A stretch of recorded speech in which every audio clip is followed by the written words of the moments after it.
చాలా మందికి డౌట్ ఉంది, ఇవన్నీ ఒకే చోట రావటం వల్ల మరి మిగతా ప్రాంతాన్ని ఎలా డెవలప్ చేస్తారు ప్రభుత్వం చెప్పి, వరంగల్ హైవే కావచ్చు, ఇటు చాలా ఉన్నాయి, వాటి మీద ఎలాంటి దృష్టి ఉంటుంది? చాలా మంది ఇన్వెస్టర్స్ ఏంటంటే అందరూ ఒక సైడే చూడరు, ఎవరికి ఏ ప్లేస్ దగ్గర ఉంటుందో అటు సైడే వాళ్ళు చూస్తూ ఉంటారు. ఇప్పుడు వరంగల్ వైపు ఉండేవాళ్ళు సో అక్కడ ఆ లొకేషన్లో ఇన్వెస్ట్ చేసుకోవడానికి చాలా మంది ఆలోచిస్తారు. లేదు ముంబై రూట్లో ఉండేవాళ్ళు ఏంటంటే ముంబై హైవేలో ఇన్వెస్ట్ చేసుకోవడానికి వాళ్ళు దగ్గరలో ప్రాపర్టీ ఉండాలని చూసుకుంటారు. మరి ఇలాంటి పరిస్థితి చూడండి, బేసిక్గా ముంబై హైవే ఆల్రెడీ చాలా ఇండస్ట్రీస్ ఉన్నాయండి.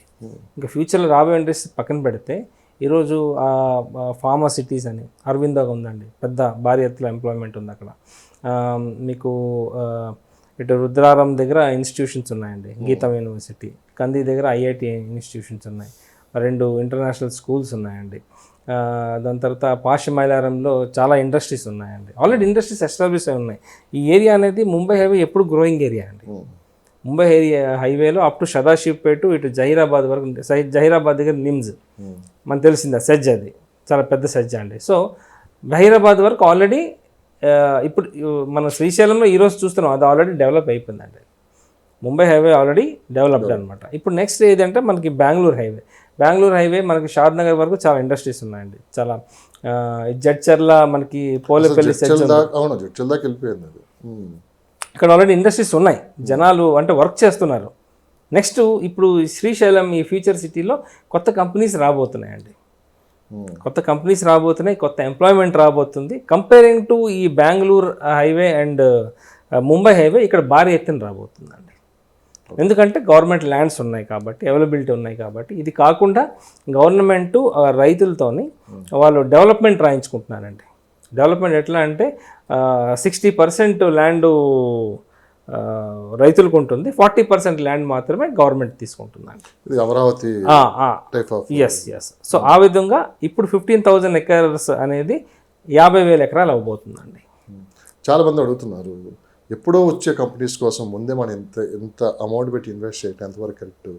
ఎంప్లాయ్మెంట్ వస్తున్నారు కానీ అక్కడ ఎవరు జాబ్ చేసుకుని మళ్ళీ సిటీకి వెళ్ళిపోయే వాళ్ళే కానీ స్థిర నివాసం ఏర్పరచుకునే వాళ్ళు ఎవరు లేరు. ఎందుకంటే వాళ్ళకి శాలరీస్ వచ్చేది కేవలం ఒక 20,000 30,000 మాత్రమే ఉంటుంది. ఇలాంటి వాళ్ళందరూ అక్కడ ఎలా స్థిర నివాసం ఏర్పరచుకుంటారు అని చెప్పి కూడా కొంతమంది కొన్ని డౌట్స్ ఉన్నాయి.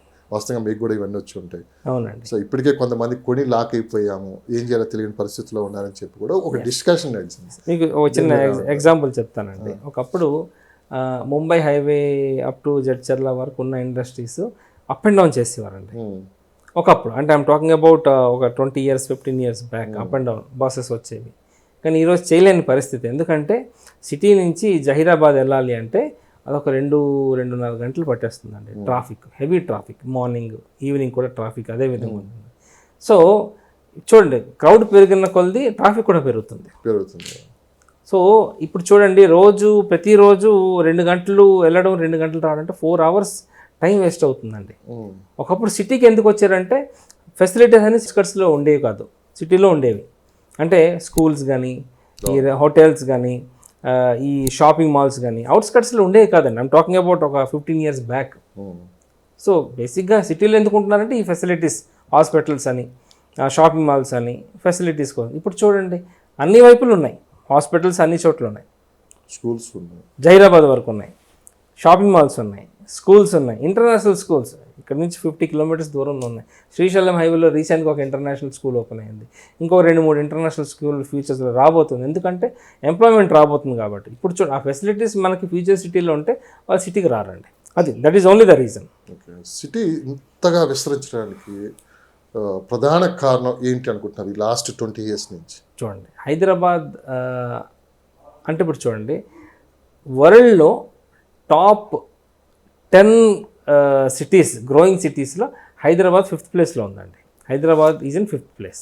అంటే ఢిల్లీ తర్వాత హైదరాబాద్ అండి. కానీ నేను రీసెంట్గా ఒక ఆర్టికల్ కూడా చదివాను, రాబోయే 4 సంవత్సరాల్లో ఆసియా ఖండంలోనే హైదరాబాద్ నెంబర్ 1 ప్లేస్ అవుతుంది, డెఫినెట్గా అవబోతుంది. So entire globe is looking after Hyderabad. దానికి చాలా రీజన్స్ ఉన్నాయండి. హైదరాబాద్ లివబుల్ కండిషన్ అండి. ఇప్పుడు చూడండి, చిన్న ఎగ్జాంపుల్ చెన్నై తీసుకుందాం. చెన్నై చాలా హ్యూమిడ్ క్లైమేట్, చాలా హాట్ క్లైమేట్. ఇప్పుడు మన హైదరాబాద్కి వచ్చేసరికి బెంగళూరు క్లైమేట్ చాలా బాగుంటుందండి. మన హైదరాబాద్ ఒక 1-2 months ఈ సమ్మర్ ఒక 2 months వరకు కొంచెం హీట్ ఉంటుందండి. మిగతా 10 months కూడా చాలా వండర్ఫుల్ క్లైమేట్ అండి, నార్మల్ అండ్ వండర్ఫుల్ క్లైమేట్. ఇక్కడ గత ఐ మీన్ 8 to 10 years నుంచి ఉంటున్నాను కాబట్టి నా ఫీలింగ్ నేను చెప్తున్నానండి. నాట్ ఏదో మార్కెట్కి హైప్ చేద్దామని చెప్పే మాటలు కాదు, జనాలు ఎక్స్పీరియన్స్ అవుతున్నారండి. 10 months అనేది వెరీ అంటే లివబుల్ క్లైమేట్ అండి. 2 months అనేది సమ్మర్, ఎవరేం చేయలేని పరిస్థితి.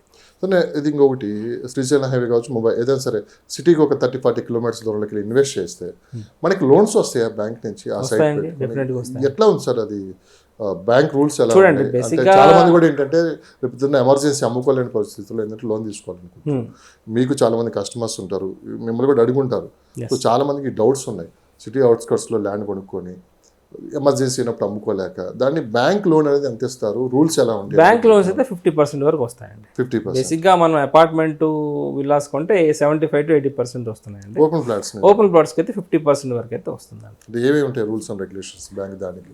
అంటే ఇప్పుడు ఈ పంచాయతీకి రాదండి, ప్రైవేట్ ల్యాండ్స్కి అయితే రాదండి, ఎల్ఆర్ఎస్ కన్వర్ట్ అవ్వని ల్యాండ్స్కి అయితే రాదండి. It should be an approved land. HMDA కానీ, జిహెచ్ఎంసీ కానీ, లేదా దానికి ఏమంటారు పాత హుడా ప్రాపర్టీస్ కానీ, లేదా డిటిసిపి ప్రాపర్టీస్ కానీ, వీటికి మాత్రమే లోన్స్ వస్తాయండి. మిగతా వాటికి ఏమి లోన్స్ రావండి. సార్ రియల్ ఎస్టేట్లో మనం ఎంత తెలుసుకున్నా కానీ ఏదో మూలమ లెక్క ఏదో ఒకటి ఒక చిన్న పాయింట్ అయితే ఉంటుంది. అంటే ఆ ఒక్క పాయింట్ పట్టుకొని మళ్ళీ మొదటికి వచ్చేస్తుంది వ్యవహారం అంతా. మీకు అర్థమైంది నేను క్వశ్చన్ అడిగింది? మళ్ళీ చెప్పండి. అన్ని ప్రాబ్లమ్స్ క్లియర్, ఇంకా సైట్ కొనుక్కోవచ్చు అనుకుంటాం, కానీ ఏదో ఒక మూలకు చిన్న ప్రాబ్లం ఉంటుంది. ఆ చిన్న ప్రాబ్లం రేపు పెద్ద కూర్చుంటుంది. అవునండి. ఏంటి సార్ రియల్ ఎస్టేట్లకు తెలుసుకొని ఇన్వెస్ట్ చేయాలంటే మీరు ఏమంటారు? రియల్ ఎస్టేట్లో అసలు ఏం తెలుసుకొని ఇన్వెస్ట్ చేయాలంటే? చూడండి, ఇప్పుడు ఈ లేఅవుట్స్ ఎగ్జాంపుల్ చెప్తానండి. ఒక 100 ఎకరాలు లేఅవుట్ వేస్తున్నాం అనుకోండి. సో ఈ 100 ఎకరాల్లో ఎక్కడో ఒకటో రెండో ఎకరం ఏదో సమ్ మ్యానిపులేషన్ జరగడం, లేకపోతే చిన్న లిటికేషన్ ఉండడం, లేకపోతే ఎవరో దాని మీద కోర్టు కేసు వేయడం జరుగుతుందండి. సో ఆ ఒక్క పార్ట్ ఏంటంటే మిగతా 100 acresకి ఎఫెక్ట్ చేస్తుందండి. ఎందుకంటే 100 acres కలిపి తీసుకుంటున్నారు కదండి హెచ్ఎండి. ఆ పార్ట్ని అవాయిడ్ చేసి మన హెచ్ఎండికి వెళ్తే వెల్ అండ్ గుడ్. లేదు, కొన్ని ప్రాజెక్ట్స్ ఉన్నాయండి ఆల్రెడీ హెచ్ఎండి పర్మిషన్ వచ్చిన తర్వాత ఇటువంటి కేసెస్ వచ్చాయండి. ఓకే. సో అప్పుడు ఇవన్నీ కొంచెం చూసుకుని ఆ సర్వే నెంబర్లు చూసుకొని మనం చేయవలసిన విషయం అండి. మన కొంటం సర్వే లిటిగేషన్లో ఉందా లేదా, కోర్టు కేసు ఉందా లేదా, అది చూసుకోవాలండి. లేదు అనుకుంటే హ్యాపీగా తీసుకోవచ్చు. ఓకే. చాలామంది గిఫ్ట్ రూపంలో కూడా ఇస్తూ ఉంటారు. అలాంటి ల్యాండ్స్ పరిస్థితులు ఏంటి? అవి చట్టపరంగా తీసుకున్నామంటే కొన్ని ప్రాబ్లమ్స్ ఉంటాయి. అలాంటి ల్యాండ్స్ కానీ మనకు గిఫ్ట్ రూపం అంటే చూడండి,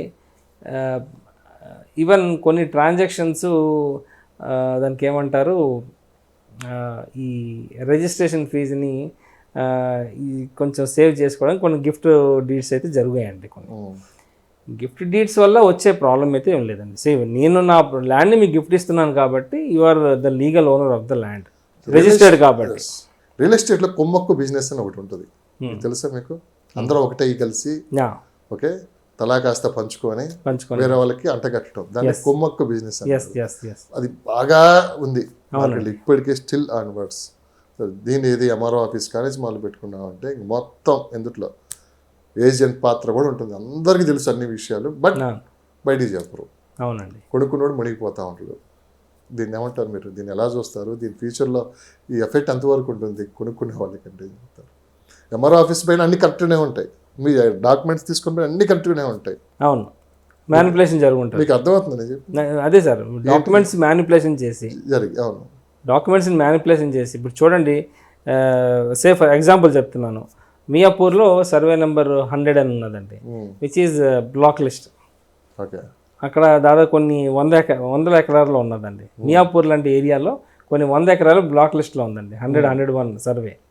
ఇప్పుడు నేనేం చేస్తానంటే, ల్యాండ్ ఉంది, క్లెయిమ్ చేసుకునే వాళ్ళు ఎవరు లేరు. So what I will do, నేను కొంత ల్యాండ్ పార్ట్ని నేను మెల్లిగా ఎన్క్రోచ్ చేసి దానికి డాక్యుమెంట్స్ సృష్టిస్తాను. ఏమని, ఇది 100 కాదు, ఇది 99, 98 సర్వే అనుకొని సృష్టించి. ఒకప్పుడైతే జరిగాయండి, మ్యానిపులేషన్స్ జరిగాయి. ఈ ఎంఆర్ఓ రెవెన్యూ రికార్డ్స్ మార్చడం కానీ ఇవన్నీ చాలా జరిగాయి. సో ఒకటి మనం బేసిక్గా మన కావాల్సింది ఎంఆర్ఓ రిపోర్టు. ఒకప్పుడు జరిగిన రిపోర్టు ఇప్పుడు ఫేర్గానే కనిపిస్తుంది. తర్వాత అగైన్ మళ్ళీ 100 సర్వేకి వచ్చినప్పుడు అది బయటపడుతుంది. ఓకే. ఈ 100 సర్వే ఏంటో చూసారా, అది ఎప్పుడు రావాలి, ఎప్పుడు బయటపడాలి, ఎన్ని ఎప్పుడు తెలుసుకోవాలి. అది కొన్ని అయితే మన చేతిలో ఈవెన్ పెద్ద పెద్ద లీగల్ అడ్వైజర్స్ కూడా వాళ్ళు దానికి ఐ మీన్ ఆన్సర్ లేదండి. దాని సొల్యూషన్ ఏంటి? చూసుకోవడమేనండి, మనం లీగల్టీ చూసుకొని మనం తీసుకోవాలి. ఓకే. చాలామంది ఈ మధ్యకాలంలో ఏంటంటే కొన్ని చిన్న చిన్న టెక్నికల్ ఇష్యూస్ ఉంది, లీగల్గా కావచ్చు అని చెప్పి ఏదో మ్యానిపులేట్ చేసి, సో ఇవన్నీ నేను చూసుకుంటాను, ఆల్రెడీ నేను ఎక్స్పర్ట్ ఇందులో, మీరు పార్ట్నర్స్గా కలవండి అని చెప్పి ల్యాండ్ మనం కొందాం అని చెప్పి 2-3 పార్ట్నర్స్ని తీసుకుని ల్యాండ్ మొత్తం కొంటారు. అది ఎంతవరకు సేఫ్ అండి? అంటే ఒకరిని నమ్మి నాకు మ్యానిపులేట్ చేయగలను, లేదు నేను ఎక్స్పర్ట్ని అందులో అని చెప్పి అలాంటి వాళ్ళ దగ్గరికి వెళ్ళి మనం వాళ్ళలో భాగం కలవటం ఎంతవరకు కరెక్ట్ అంటారు? అంటే మనం అదే ఏదైనా కూడా డాక్యుమెంటేషన్తోనే ఉంటుందండి. ఫస్ట్ మనం చూడండి, ఒకప్పుడు అది అత్యాశ అంటారా, ఆశ అంటారా, లేకుంటే లేదు చూడండి బిజినెస్ అంటే మనం ప్రతిదీ కూడా అందరు చారిటీతో రన్ చేయరు కదండి, ప్రాఫిట్ బిజినెస్ చేద్దాం అని అనుకుంటారు. So real estate is a profitable business అండి. ఈవెన్ ఫుడ్ ఇండస్ట్రీ ఇది అవ్వచ్చు, but real estate industry down అవ్వదండి. ఈరోజు నేను ల్యాండ్ కొన్నానంటే ఫ్యూచర్లో అది పెరుగుతుంది, అంతే కదండి. సో ఈరోజు 1 ఎకరం ల్యాండ్ నేను 4 కోట్లు కొని అదే నేను లేఅవుట్ వేసి అమ్మితే నాకు దాదాపు 6 కోట్లు వస్తుందండి. 50% రిటర్న్స్ అయితే ఉంటుంది మనకి లేఅవుట్ చేసి అమ్మిన. సో ఇప్పుడు చూడండి, ఒకప్పుడు బాగా రిచ్ పీపుల్ లేఅవుట్స్ వేసి అమ్మారండి. ఈరోజు కామన్ మ్యాన్ చేయలేడు, but multiple of common mans కలిపి ఒక ప్రాజెక్ట్ని చేస్తున్నారు. సో ఎలాగంటే లేఅవుట్ ఒక 10-15 ఎకరాలు కొని లేఅవుట్కి ఇస్తున్నారు డెవలప్మెంట్కి, లేదా ఒక సిటీ మధ్యన 1-2 ఎకరాలు కొని అపార్ట్మెంట్ హై రేజెస్ కూడా ఇస్తున్నారండి. So it's a good thought అని చెప్పొచ్చు. మంచి థాట్ మీరు అన్నది కూడా. బట్ ఈ పార్ట్నర్స్ మధ్య ఏదైనా విభేదాలు కింద వస్తే కొనుక్కున్న పరిస్థితి ఏంటి? లీగల్గా ఎలా ఉంటాయి అలాంటి విషయం? లేదండి, మీకు విషయం చెప్తాను. సే ఫర్ ఎగ్జాంపుల్ మీతో పాటు ఇంకో 4 కలిపి ల్యాండ్ కొన్నారండి. కొని నేను బిల్డర్ని, నన్ను ఇచ్చారు మీరు. సో నేనేం చేస్తానంటే ఈ 2 ఎకరాల ల్యాండ్ కొన్నారనుకోండి ఫర్ ఎగ్జాంపుల్, దాంట్లో 200 ఫ్లాట్లు వస్తున్నాయి. నేను ఆల్రెడీ ఏం చేస్తాను, 100 ఫ్లాట్స్ మీకు ఇచ్చి 100 ఫ్లాట్స్ నేను డెవలప్మెంట్ రాయించుకుంటానండి. కన్స్ట్రక్ట్ చేసినందుకు 100 ఫ్లాట్స్ నాకు ఉంటాయి, డెవలప్మెంట్కి ఇచ్చినందుకు 100 ఫ్లాట్స్ మీకు వస్తాయి. సో మీరు ఒక 5 పార్ట్నర్స్ ఉన్నారు, ఈక్వల్గా 20 ఫ్లాట్స్ని మేము డివైడ్ చేసి మీకు ఇచ్చేస్తాం. సో మీ మధ్యన మనస్పార్థాలు వచ్చినా కూడా మీ ఫ్లాట్స్ మీకు ఉంటాయి తప్ప మిగతా వాటికైతే ఎఫెక్ట్ ఉండదండి. అంటే ఈ ల్యాండ్ విషయంకి ఏం వస్తుందండి, ఆల్రెడీ మీరు నాకు డెవలప్మెంట్కి ఇచ్చారు, మీరు ఇంకేం చేయలేరు. దాని గురించి ఏం చేయడానికి లేదు. సో ఇప్పుడు చాలామంది మళ్ళీ కాస్త మార్కెట్ బాగుందని చెప్పి ఇన్వెస్ట్ చేయడానికి ముందుకు వస్తున్నారు. అవును సార్, ఇప్పుడు ప్రధానంగా తెలుసుకోవాల్సిన విషయాలు ఏంటి? ఇన్వెస్ట్ చేసే ముందు లొకేషన్ ఎలా సెలెక్ట్ చేసుకోవాలి? ఏదో మీరు చెప్పినట్టు కంపెనీస్ వస్తున్నాయి, ఎంప్లాయ్మెంట్ వస్తుంది, ఏదో జరగబోతుందని చెప్పి ఇన్వెస్ట్ చేయాలా, లేదు మినిమం అసలు నిజంగా గ్రౌండ్ లెవెల్లో మనం వెళ్ళి చూసుకొని భవిష్యత్తు ఎలా ఉంటుందో చెక్ చేసుకొని ల్యాండ్ కొనాలా? ప్రజెంట్ ఉన్న మార్కెట్ ప్రైజెస్ ఎంతవరకు కరెక్ట్ రేట్లు? అవును ఓకేనా. ఇప్పుడు ఇన్వెస్ట్ చేస్తే మరి దానికి ఎప్పటికీ అవుతుంది ఏంటనేది కూడా చాలా మంది చూడండి. చిన్న ఎగ్జాంపుల్, రిటర్న్ ఆఫ్ ఇన్వెస్ట్ మీద ఎక్కువ మంది రియల్ ఎస్టేట్లో ఇన్వెస్ట్ చేస్తూ ఉంటారు. అవునండి, ఎస్. Oh. ఇప్పుడు చూడండి, నాకు తెలిసి అంటే నాలెడ్జ్ ప్రకారంగా ఫినాన్షియల్ డిస్ట్రిక్ట్ అనేది 2008 అనుకుంటానండి, 2008 or 2007 గవర్నమెంట్ అప్పుడు అనుకున్నారు ఫైనాన్షియల్ డిస్ట్రిక్ట్ని డెవలప్ చేద్దామని. అప్పుడు జనాలు ఆల్రెడీ హైటెక్ సిటీ డెవలప్ అయిపోయింది, గచ్చిబౌలి కూడా డెవలప్ అవుతుంది, మళ్ళీ ఫినాన్షియల్ డిస్ట్రిక్ట్కి ఎవరు వెళ్తారని అనుకున్నారండి. అప్పట్లో కోకాపేట ఫినాన్షియల్ డిస్ట్రిక్ట్కి చాలా దగ్గర. కోకాపేటలో నాకు తెలిసి 5,000-5,500 per square feet ఫ్లాట్స్ కొన్నారండి. ఆ రోజు కొన్న వాళ్ళు ఈరోజు చాలా హ్యాపీ అండి, ఎందుకంటే ఈరోజు 12,000 ఉందండి అక్కడ. సో మనం ఇప్పుడు చూడండి, ఫ్యూచర్ డెవలప్మెంట్స్ ఎక్కడ ఎక్కువ వస్తున్నాయి అనేది ఫస్ట్ మనం అనలైజ్ చేయాలండి. ఓకే, ఫ్యూచర్ సిటీ వచ్చేస్తుంది కదా అని అనుకొని మనం బ్లైండ్గా ఇన్వెస్ట్ చేయడం కరెక్ట్ కాదు. ఎంతవరకు వస్తుంది? ఇప్పుడు చూడండి, 11 MOUs అయ్యాయి అంటే కొంత ఓకే పర్వాలేదు, కొన్ని కంపెనీస్ అయితే ఇప్పుడు వస్తున్నాయి, ఓకే అండి. ఒకప్పుడు హైటెక్ సిటీలో మనకు తెలిసింది ఒక సైబర్ టవర్స్ మాత్రమే, ఓకే అండి. సో సైబర్ టవర్స్లో ఎన్ని కంపెనీస్ ఉండేవి? దాదాపు 300 కంపెనీస్ ఉండేవండి. ఈరోజు కొన్ని వేలల్లో ఉన్నాయండి కంపెనీస్. మన హైదరాబాద్లో ఓన్లీ ఐటీ ఇండస్ట్రీస్ కొన్ని వేలల్లో ఉన్నాయి. సో అదేవిధంగా ఇప్పుడు మనం ఫ్యూచర్ సిటీ గురించి మనం డిస్కస్ చేస్తున్నాం కాబట్టి ఇప్పుడు 11 MOUs అయ్యాయి, రేపు పొద్దున 800 MOUs అవ్వబోతున్నాయి.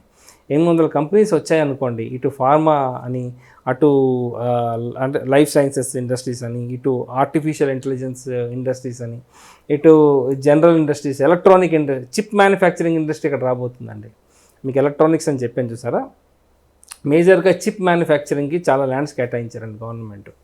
సో ఇప్పుడు మన ఇండియాలో రిక్వైర్మెంట్ మనం ఎక్కడి నుంచి ఇంపోర్ట్ చేసుకుంటున్నాం, తైవాన్ నుంచి, చైనా నుంచి మన చిప్స్ ఇంపోర్ట్ చేసుకుంటున్నాం. అదే చిప్స్ మన ఇండియాలో మ్యానుఫ్యాక్చరింగ్ అయింది అనుకోండి, కాస్ట్ తగ్గుతుంది మనకి. అంతే కదండి. సో దట్ ఇండస్ట్రీ సారీ అండి, ఆ ఇండస్ట్రీ ఇప్పుడు మన ఫ్యూచర్ సిటీలో రాబోతుంది. మీరేమంటారు, అంటే ఇన్వెస్ట్ చేసే వాళ్ళకి మీరు ఏం చెప్తారు? చూడండి, ఆల్రెడీ ఇన్వెస్ట్ చేసిన వాళ్ళు హ్యాపీగా ఉన్నారండి. నాకు తెలిసి నేను ఒక కస్టమర్కి ఒక ప్రాజెక్ట్ రిఫర్ చేశానండి. 22,000కి కొన్నారండి. ఈరోజు అదే శ్రీశైలం హైవేలో అది 50,000 రూపాయలు ఉందండి. అండ్ టాకింగ్ అబౌట్ ఒక 4 years బ్యాక్. ఇప్పుడు 50,000 కొనేవాళ్ళు ఉన్నారా? ఉన్నారు. 60,000 కూడా అక్కడే పాయింట్. మీరు కొనిపించారు 22,000 కొనిపించారు, అది మార్కెట్ పెరిగింది కానీ కొనేవాళ్ళు లేడు. ఇప్పుడు అంటే సమస్య అంతా అక్కడే. మార్కెట్ కండిషన్స్ వల్ల ఈ 1 yearలో తగ్గింది. రీసేల్ మార్కెట్ లేదు, ఇది గ్రౌండ్లలో నిజమా కాదా? మార్కెట్ లేదు అంటే 100% లేదని చెప్పలేను, పర్సంటేజ్ తగ్గింది. సో కొంత పర్సంటేజ్ అయితే తగ్గిందండి. మళ్ళీ ఆ తగ్గిన పర్సంటేజ్ మళ్ళీ రీకవర్ అవబోతుందండి. ఇప్పుడు జనాలు మళ్ళీ ముందుకు వస్తున్నారు, కొందామని ఈ మకర సంక్రాంతి తర్వాత ట్రాన్సాక్షన్స్ ఎక్కువ జరిగాయండి. చాలా రీజన్స్ ఉండొచ్చు. సంక్రాంతి ముందు మంచి రోజులు కావాలని కొనలేదు చాలా వరకు. ఈ 2 months అట్లనే పోయి, జనవరి, డిసెంబర్ అట్లనే పోయింది.